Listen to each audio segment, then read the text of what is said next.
Ethiopia is offering a reward of more than $250,000 for information on the whereabouts of Tigray's fugitive leaders.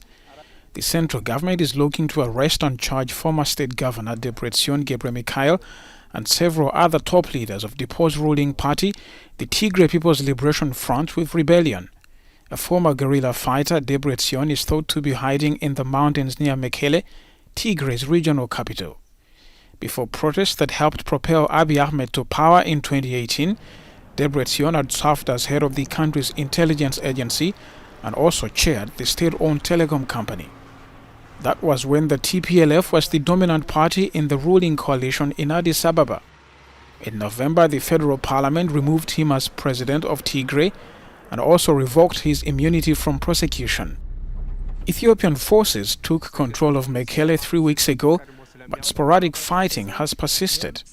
The TPLF has vowed to fight back, prompting fears that the region could be engulfed in conflict for a long time. Addis Ababa has so far resisted calls for mediation.